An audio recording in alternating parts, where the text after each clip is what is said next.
Post ഓഫീസുകൾ വഴി 755 രൂപയ്ക്ക് 15 ലക്ഷം രൂപയുടെ ഇൻഷുറൻസ് കവറേജ് വെഹിക്കിൾ ഓണേഴ്സിന് ഇനി മുതൽ കിട്ടും.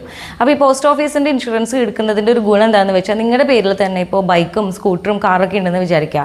എല്ലാ വാഹനങ്ങൾക്കും സെപ്പറേറ്റ് PA കവർ എടുക്കേണ്ട, എല്ലാത്തിനും കൂടെ ഈ 755 രൂപയുടെ ഒരൊറ്റ PA കവർ മതിയാവും.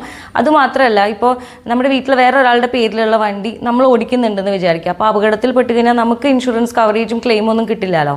അപ്പോൾ ഈ ഒരു PA കവർ ഉണ്ടെങ്കിൽ അങ്ങനെയും നിങ്ങൾക്ക് മറ്റൊരാളുടെ വാഹനം ഓടിക്കാനും കുഴപ്പമുണ്ടാവില്ല. ഒരു അപകടം സംഭവിച്ച ക്ലെയിം കിട്ടാനായിട്ടുള്ള സാധ്യതയുണ്ട്.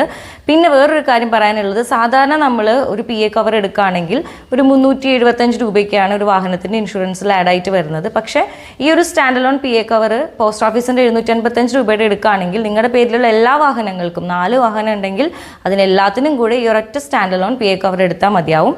അതുമാത്രമല്ല, ഇതിൽ കുറച്ച് ക്രൈറ്റീരിയ ഒക്കെ ഉണ്ട്. അതായത് ഒരു 1 ഇയർ ടേമാണ്, ഇതൊരു വ്യക്തിഗത പാനാണ്. പിന്നെ തപാൽ വകുപ്പിൻ്റെ കീഴിലുള്ള ഇന്ത്യ പോസ്റ്റ് പേയ്മെൻറ്റ് ബാങ്കിൽ നിങ്ങൾ അക്കൗണ്ട് ഹോൾഡർ ആയിരിക്കണം. ഇനി അതല്ല നിങ്ങൾക്ക് അക്കൗണ്ട് ഇല്ലെങ്കിൽ അടുത്തുള്ള പോസ്റ്റ് ഓഫീസിൽ പോയിട്ട് അക്കൗണ്ട് തുടങ്ങിയാൽ മതി. ആക്സിഡൻറ്റ് വഴി മരണമോ അല്ലെങ്കിൽ എന്തെങ്കിലും ഡിസബിലിറ്റിയോ അംഗവൈകല്യമോ സംഭവിക്കുകയാണെങ്കിൽ പോളിസി ഹോൾഡർക്കോ അല്ലെങ്കിൽ നോമിനിക്കോ 15 ലക്ഷം രൂപയുടെ പേ ഔട്ട് ലഭിക്കും.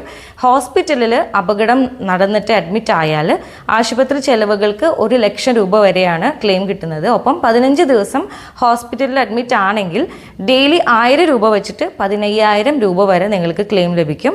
ICUവിലാണെങ്കിൽ അത് 2000 രൂപ വരെ ലഭിക്കും. അതുമാത്രമല്ല, പോളിസി ഹോൾഡറിൻ്റെ മക്കളുടെ എഡ്യൂക്കേഷന് വേണ്ടിയിട്ടോ അല്ലെങ്കിൽ കല്യാണ ആവശ്യങ്ങൾക്ക് വേണ്ടിയിട്ടോ 1 ലക്ഷം രൂപയുടെ പേ ഔട്ട് ലഭിക്കും. അപ്പോൾ ഇതൊക്കെയാണ് ഇതിൻ്റെ കുറച്ച് ഡീറ്റെയിൽസ്. ഇത് മാത്രമല്ല, കുറച്ചധികം ഡീറ്റെയിൽസ് ഉണ്ട്. അപ്പോൾ അതൊക്കെ നിങ്ങൾക്ക് അറിയണമെന്നുണ്ടെങ്കിൽ കമൻറ്റ് ബോക്സിൽ കമൻറ്റ് ചെയ്യുക.